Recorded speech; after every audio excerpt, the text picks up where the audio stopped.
Hello my friends, this is Dwight from Forest Glory 700 coming back at you with another video.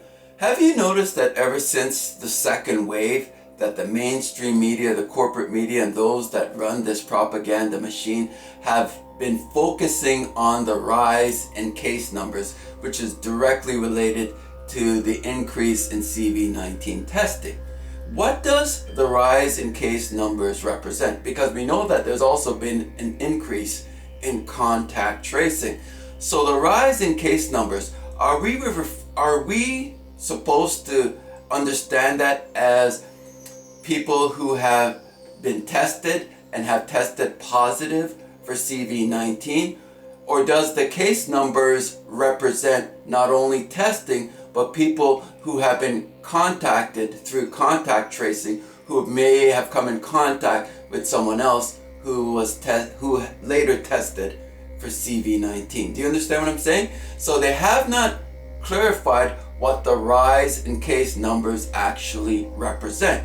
Their focus is always on the numbers constantly increasing, because this is about keeping the population, keeping the public, keeping the masses in a constant and perpetual state of fear and uncertainty. I live in Canada. According to the 2019 consensus, the average life expectancy for a male in Canada is 79.9 years.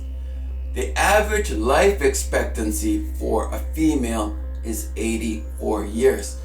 When you look at the individuals who are allegedly dying from CV-19, most, and let's be honest, all of these individuals are either at or above the average life expectancy in Canada and have multiple, we're talking 2, 3, even 4, multiple pre-existing medical conditions leading into them supposedly or allegedly testing for CV-19. So we're talking about people that quite literally are at the tail end of their lives.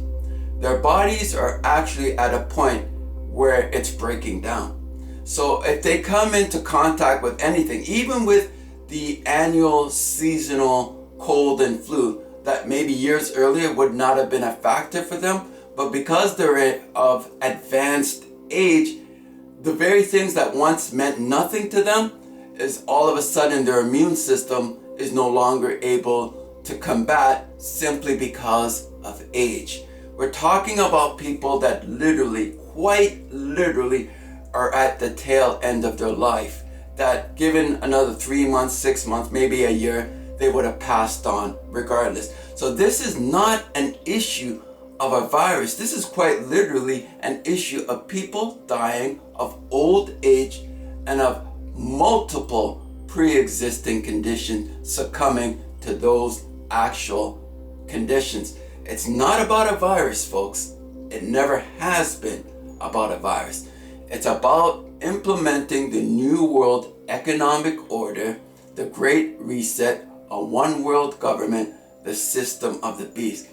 The average life expectancy of these individuals that are succumbing to CV-19 overwhelmingly are people that are already either at or above the average life expectancy, in this case in Canada. And it continues to be so, because even with the mainstream media, they continue to acknowledge that most of the individuals that are succumbing to this so-called virus, this so-called pandemic, are people that are extremely advanced in age. Their agenda is to enslave us all. I'm sorry, I've been doing my homework on this. It's so frustrating, but most people are at a point now where people don't actually think. They don't think these things through, nor are they required to, because based on those who are running this world system, the technocrats, the experts, we're simply required to believe whatever they tell us. And if what we conclude for ourselves goes against the narrative that they have presented to us, our individual thought on any given matter, especially as it relates to this pandemic, has to submit to their authority. Think about this, folks. Do your homework.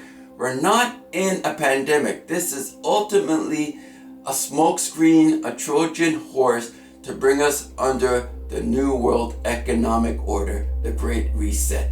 And it's actually happening